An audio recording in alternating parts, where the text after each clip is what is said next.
Hello नमस्कार साथियों, स्वागत है आपका एक नई वीडियो में। और आज की वीडियो में हम बात करने वाले हैं मैथ के कुछ अति महत्वपूर्ण प्रश्नों के बारे में जो ये परीक्षाओं में बार बार पूछे जाते हैं। दोस्तों आपको पता है ये जो सेट पैटर्न के प्रश्न होते हैं एग्जामिनर उन्हीं को जो ये बार बार रिपीट करता रहता है। उन्हीं क्वेश्चनों को मैं इस वीडियो में आज इंक्लूड किया हूँ। तो चलिए शुरू करते हैं आज के सेशन को। और आज के सेशन का हमारा ये पहला प्रश्न है। आपने क्या करना है, पहले प्रश्न को अपने ध्यानपूर्वक पढ़ना है, ताकि आप ध्यान से पढ़ेंगे तो आपके दिमाग में ये पूरा सेट हो जाएगा, आप उसको अच्छे से कर लेंगे। ठीक है, तो चलिए क्वेश्चन को पढ़ते हैं। पहला क्वेश्चन क्या बोले कि दो संख्याओं का लस तथा मस क्रमशः 60 तथा 3 है। यदि उनका अंतर 3 है तो उन संख्याओं का योग क्या है।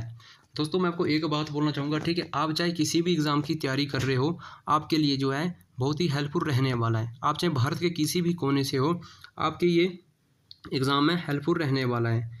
तो चलिए शुरू करते हैं सेशन को। कैसे करेंगे, हमसे अंत में बोला कि उन संख्याओं का योग क्या होगा।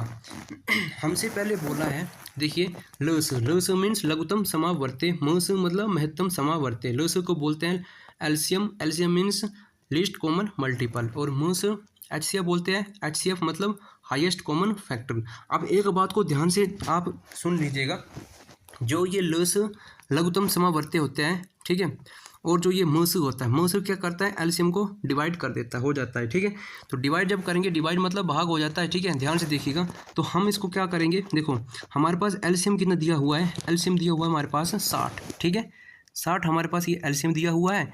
और एचसीएफ हमारे पास कितना दिया हुआ है, एचसीएफ मतलब महत्तम समवर्तक कितना दिया हुआ है, ये दिया हुआ 3 दूसरे नंबर पे। ठीक है, तो हमने इसको भाग कर लेना होता है। भाग क्यों करेंगे, क्योंकि हमें इस क्वेश्चन को करने के लिए आसानी मिल सके। ठीक है, तो 3 से काटेंगे इसको तो हमारे पास 3 मान आएगा 20। ठीक है, बस इतना सा लिख लिया, समझ रहे हो बात को। ठीक है, अब हमने क्या करना है, इसको और आसान करने के लिए देखिए ट्रिक बता रहा हूँ। ठीक, इसको और आसान करने के लिए हम क्या करेंगे, इस 20 के फैक्टर बना लेंगे। फैक्टर मतलब गुणनखंड बना लेंगे। गुणनखंड कैसे बनाने हैं, आपने क्या करना है, पहले इसको देखो, जो आपके गुणनखंड होंगे, फैक्टर होंगे, ठीक है, उनके बीच का अंतर हमेशा एक ही आना चाहिए। ठीक है, तब ये हो जाएगा। तो देखो 20 के जो फैक्टर बनेंगे तो सिर्फ यही बनेंगे, 4 गुणे 5, तो उनका अंतर जो है आएगा। ठीक है, यही आएगा। ठीक है, 4 और 5, अब इतना से कहाँ से आया आपको पता है। ठीक है, तो देखिए 4 और 5, इसको हम 405 भी बोल सकते हैं। ठीक है, अब इनके बीच का अंतर देखेंगे तो इनके बीच का अंतर कितना, 1 है। ठीक है, और यदि उनका अंतर संख्या, देखो प्रश्न में क्या बोला, यदि उनका अंतर 3 है। अब देखो जो एक्चुअल में हमारे पास अंतर दे रखा है वो 3 दे रखा है। ठीक है, तो लिख देते हैं 3, और जो हमने ये फैक्टर का अंतर किया तो उसका अंतर कितना था, 1 का, बस उससे भाग करना है। और एंड में पूछा क्या है, लास्ट में बोला कि उन संख्याओं का योग क्या होगा। बस सारा लफड़ा तो इसी का है, 4 और 5 का जो हमने फैक्टर बनाया। ठीक है, तो 4 और 5 का हम योग करते, योग यही पूछा है ना, बस पूरा पूरा सेटिस्फाई करना होता है। तो 4 और 5 का योग कितना हुआ, 9। ठीक है, बस अब आपको पता कि जितनी भी बड़ी संख्या हो, जब हम 1 से भाग करते तो उसका जो है चेंज नहीं होता, वही संख्या रहती है। ठीक है, तो बस इसका कोई मतलब नहीं है, 3 एकम 3। ठीक है, यही रहेगा। तो 9 और 3 की जब गुना लगेगी तो 9 3 27। ठीक है, बस इतना सा करना होता है दोस्तों। इतना सा टाइम आपको समझाने में लगा, तो 27 जो है हमारे पास ये आएगा। ठीक है, 27 लिख देता हूँ इधर। ठीक है, 27 इधर भी लिख देता हूँ, 27 आया। ठीक है, चेक कर लीजिएगा आप एक बार। दोस्तों जब आप इसको खुद से करोगे, आप इसको पेन भी नहीं लगाने वाले दोस्तों, थोड़ा सा आपको एक्सप्लेन, थोड़ा सा समझाने में लगा है। और जब भी आप एग्ज़ाम में बैठोगे तो आप इसको मात्र 2 सेकंड में कर दोगे। आप चाहे किसी भी एग्ज़ाम की तैयारी कर रहे हो, आपके लिए मोस्ट इंपॉर्टेंट रहने वाला है और हेल्पफुल रहने वाला है। तो जल्दी से चैनल को सब्सक्राइब करिए और बेल आइकन को प्रेस करिए, ताकि हम जितनी भी मोस्ट इंपॉर्टेंट वीडियो डालते हैं वो आप तक पहुँच सके। ठीक है, तो चलिए अगले क्वेश्चन की ओर देखते हैं। तो देखिए 27 जो है ऑप्शन नंबर सी में। ठीक है, तो अगले क्वेश्चन की ओर देखते हैं। अगला क्वेश्चन क्या है, ये भी मोस्ट इंपॉर्टेंट क्वेश्चन है और ये ना जाने कितनी बार ये परीक्षाओं में पूछा जा चुका प्रश्न है। हो सके तो संख्या भी चेंज नहीं होती है ऐसे क्वेश्चनों में। ठीक है, और बोला क्या कि एक कॉलेज में हुए चुनावों में एक उम्मीदवार को 62% मत प्राप्त हुए एवं उसे 144 मतों के अंत से चुना गया।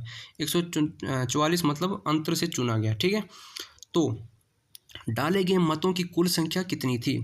अब हमने क्या करना है, जब भी आपको ऐसा चुनावों वाला प्रश्न देखने को मिल जाए तो आपने, ठीक है, किसी भी XY तरीके से नहीं मानना है। आपने बस सिर्फ इसी को SSC स्टडी के तरीके से करना है। देखिए कैसे करेंगे इसको, वेरी मोस्ट इंपॉर्टेंट इसको हम कह सकते हैं।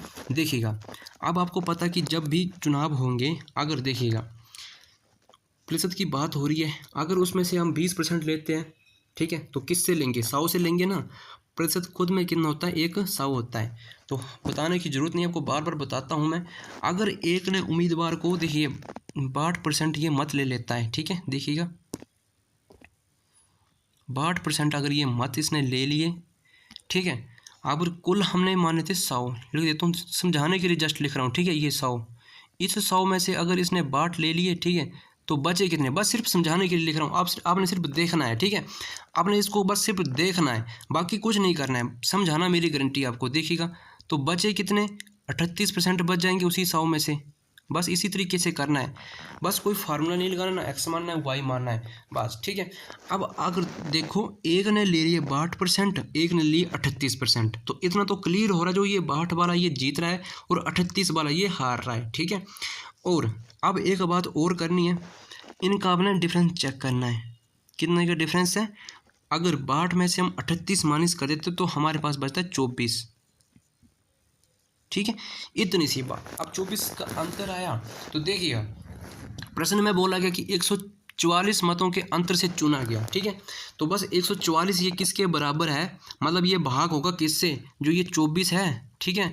जितना मर्जी बड़ा प्रश्न हो, बस आपने इसी तरीके से करना है, ठीक है। तो 144 लिख देते हैं, 144 भाग किससे करेंगे, 24 से। अब देखो प्रश्न को ध्यान से देखिएगा, गौर से देखिएगा। हमसे बोला, ये देखो कुल बोला है, कुल। अगर जब कुल बोले तो आपने क्या करना है, आपने 100 से गुना करनी है। अगर आपको बोलता कि हारे हुए कैंडिडेट को जो है कितने मत पड़े, तो हम हारा हुआ हमारे पास क्या है, ये 38 जो है हारा हुआ है। अगर बोलता कि जीते हुए उम्मीदवार को कितने मत पड़े, मत मीन्स वोट पड़े, ठीक है। तो ये देखो 62 वाला जो है ये जीत रहा है, बस जिसका बोला होता है उससे आपने गुना कर देनी है। तो हमसे बोला है कुल, तो कुल कितना है, 100 है, 100% जो है ये रहे थे खुद में। अब बस 24 से काटना, इसको डायरेक्ट काटता हूँ मैं, ठीक है। 24 से 144 काटेगा 6 बार में, ठीक है, 6 बार में ये कट गया। अब जब 6 की गुना 100 में लगेगी तो आपको पता है कि 6 गुने 100 जो होता है वो 600 होता है, ठीक है। करके देख लीजिएगा, अगर आपको गुना करने में थोड़ी दिक्कत है तो 6 गुने 100 कितना हुआ, 600 लिख देता हूँ, ठीक है, 600। तो देखिए 600 किस ऑप्शन में है, तो ऑप्शन नंबर बी में जो हमें 600 ये देखने को मिल रहा है, ठीक है।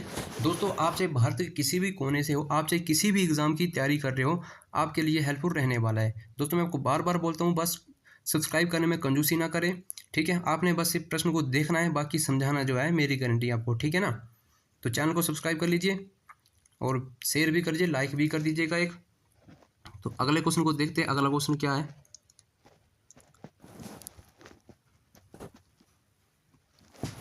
क्वेश्चन नंबर 3 है, 738 रुपये को ABC में इस प्रकार विपरीत किया गया कि उनका अनुपात 2:3 है, ठीक है, 2:3:4 है।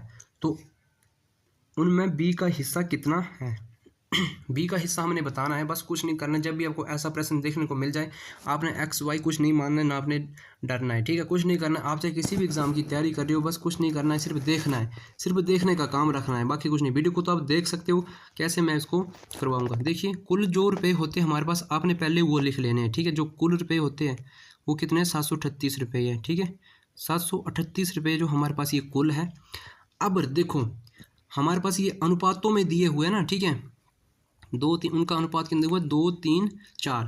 दोस्तों ये ABC है, तो जो पहले पे होगा ये A होगा, दूसरे पे क्या होगा ये B होगा, तीसरे पे क्या होगा ये C होगा।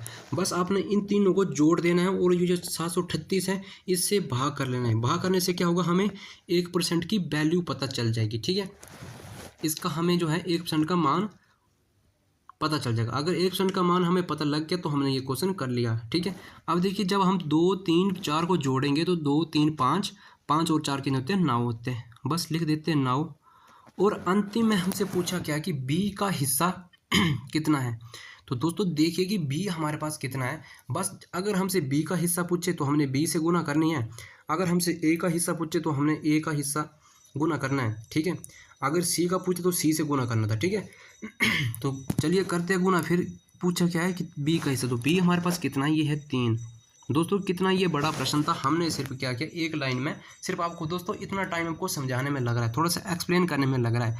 जब आप इसको खुद से करोगे तो आपके पास, ठीक है, बहुत टाइम बच जाएगा जितना भी, ठीक है। और आप इसको आसानी से कर लोगे, ठीक है। अब जो नीचे वाला क्या ये भाग कर रहा है, ऊपर वाले जो है गुने के साइन, तो ये गुना हो रहे हैं, ठीक है। अब देखिएगा हम इसको डायरेक्ट काटते 9 से काटते इसको, ठीक है। तो 8 9 72 बच गया 1, तो 1 लग गया, तो ठीक है, कैरी का 1 बच गया, तो 9 दूने 18, 82 जो है हमारे पास इसको काट के आया, ठीक है। तो 82 गुने 3 कितना होता है, तो कर देते हैं 82 गुना 3 कितना होते हैं, इधर कर देता हूँ, ठीक है। 82 गुने 3, तो 3 दूने 6, ठीक है, 8 3 24,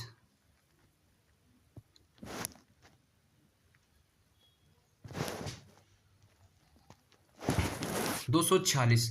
तो दोस्तों देखिए 246 किस ऑप्शन में, तो ऑप्शन नंबर सी में जो ये बी में जो ये 246 आपको देखने को मिल रहा है, ठीक है। दोस्तों इतना सा टाइम आपको समझाने में लग रहा है, थोड़ा एक्सप्लेन करने में लग रहा है। जब आप इसको खुद से करोगे तो आपके पास जो है बहुत समय ये बचने वाला है, ठीक है। समय की तो वैल्यू होती है, अगर आपके पास समय नहीं रहेगा तो आप सीख कर भी इसको क्या करोगे, XY करके आप इसको क्या करोगे, ठीक है। तो चलिए क्वेश्चन नंबर 4 की ओर बढ़ते हैं। अगर आपको हेल्पफुल लग रहा है तो प्लीज़ चैनल को सब्सक्राइब करिएगा। बोला क्या है कि 10 संतरों का विक्रय मूल्य 13 संतरों के लागत मूल्य के बराबर है, ठीक है। तो लाभ प्रतिशत क्या है, ठीक है। अब आपने क्या करना है इस केस में, आपने क्या करना है, देखो मैं आपको एक ही बात बोलता हूँ, ठीक है। बस सिर्फ आपने ध्यान से देखना है, बाकी कुछ नहीं करना है, ठीक है। पहले तो लिख देते हैं, ठीक है, कि 10 संतरों का, हमारे पास 10 संतरे थे, ठीक है, 10 संतरे थे, 10 संतरे थे। ये क्या है, 10 संतरे विक्रय मूल्य के बराबर बोला है, ठीक है, कि 13 के लागत मूल्य के बराबर है, ठीक है। आपने क्या करना, बस दोनों का डिफरेंस चेक करना है, दोनों का डिफरेंस कितना है, 3 का है, ठीक है। और जो विक्रय मूल्य होता है इस केस में, अगर आपको बोल कि 10 वस्तुएं जो है, 10 वस्तुओं का क्रय मूल्य 13 वस्तुओं के विक्रय मूल्य के बराबर है, ठीक है। या फिर आपको बोलते कि 20 वस्तुओं का क्रय मूल्य 30 वस्तुओं के विक्रय मूल्य के समान है, तो आपने हम क्या करते हैं कि हम क्रय मूल्य को नीचे रखते हैं। तो क्रय मूल्य को इस केस में अपने क्रय मूल्य को नीचे नहीं रखना, आपने विक्रय मूल्य को नीचे रखना है। तो विक्रय मूल्य हमारे पास क्या बोला कि 10 संतरों का विक्रय मूल्य, ठीक है। तो हमारे पास 10 जो है ये क्या है, विक्रय मूल्य, तो लिख देते हैं नीचे, गुना करेंगे 100 के साथ। अगर प्रतिशत की बात की हो तो दोस्तों देखिए 10 काटेगा 100 को 10 बार में, ठीक है, और 10 की गुना जब 3 में लगेगी तो हमारे पास मान कितना आ जाएगा 30, ठीक है, 30% जो है हमारे पास ये मान आ जाएगा, ठीक है। इतना सा टाइम आपको समझाने में लग रहा है, जब आपको खुद से करोगे तो मात्र 2 सेकेंड में आप इसको कर लोगे। दोस्तों एक बार फिर समझाता हूँ करना क्या है, देखिए क्या करोगे आप, ध्यान से देखिएगा। दोनों का अंतर चेक करना है, देखिए दोनों का अंतर चेक किया 3, ठीक है। अब विक्रय मूल्य को नीचे रखना है। विक्रय मूल्य हमारे पास क्या है, गौर से देखिएगा कि 10 संतरों का विक्रय, तो 10 जो है हमारे पास ये विक्रय मूल्य है, प्रतिशत निकालने के लिए हम 100 से गुना करते हैं, ठीक है। अब देखिए कि काटेगा 10 बचेगा हमारे पास, ठीक है। तो 10 की गुना जब हम 3 में करेंगे तो 30, तो 30% जो है लाभ हमें होगा, ठीक है, 30%। तो 30 किस ऑप्शन में, तो ऑप्शन नंबर ए में जो हमें देखने को ये मिल रहा है, ठीक है। अगर आपको ये अच्छा लग रहा है तो चैनल को सब्सक्राइब करके जाइएगा और वीडियो को शेयर करके जाइएगा, ठीक है। अब क्वेश्चन नंबर 5 को देखते हैं। ये भी वेरी मोस्ट इंपॉर्टेंट क्वेश्चन है। अगर आपने टाइम एंड वर्क कार्यांश में जो है पढ़ा होगा तो आसानी से कर लोगे, बिल्कुल ये सेम तरीका लगता है करने के लिए। देखिएगा 30 मिनट, एक नल 30 मिनट में एक टैंक को खाली करता है, एक दूसरा नल उसे 45 मिनट में खाली करता है।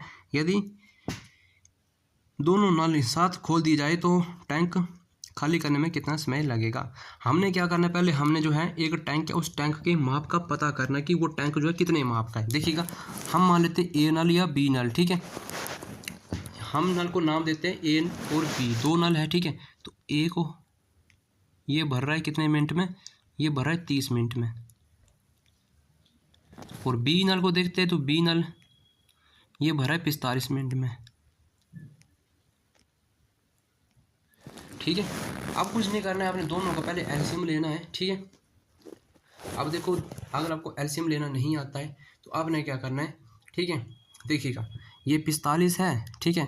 पहले आपने चेक करना कि छोटी संख्या ये 45 के भाग में आ रही है, तो 30 तो 60 होता है, तो नहीं आता है। तो बस आप इसका 2 गुना कर, जो बड़ी संख्या इसका 2 गुना कर दो, 2 गुना कितना होता है 90 होता है। तो कर देंगे 90। तो आपको पता कि 90 जो है दोनों के पार्ट में ये आ रहा है, दोनों के टेबल में आ रहा है, ठीक है। बस कुछ नहीं करना, अब आपने चेक करना है कि ये जो है कितनी बार में काट रहा है। तो ये 90 को काट रहा है 2 बार में, 3 बार में काट रहा है, ठीक है। 3 बार में ये काट रहा है, 3 90, ठीक है। और 45 काट रहा है 2 बार में, ठीक है। बस अब क्या बोला कि दोनों टैंक, ठीक है ना। अगर देखो हमारे पास क्या था, ये कुल जो है 90 आया, एलसीएम आया, ठीक है। अब हमने क्या करना है, दोनों को जोड़ देना है। 3 और 2 कितने हुए 5, तो 90 से 90 को भाग कर देना है, ठीक है। तो 90 भाग 5, बस इतना सा कर देना है। तो जब करेंगे 5 एकम 5 बच गया 4, 8 पंजे 40, तो 18 जो है काट के हमारे पास मान आया, ठीक है। तो टैंक जो जब ये खोल दिया जाए तो दोनों टैंक इसको खाली करेंगे 18 मिनट में। बस इतना सा टाइम समझाने में लगा है। जब आप इसको खुद से करोगे तो आपको जो है ये मात्र 2 सेकंड नहीं लगने वाले। तो दोस्तों कैसे करेंगे, हमने क्या किया, पहले ये देखो एक नल था 30 में बता रखा था, एक 45 में बता रखा था, ठीक है।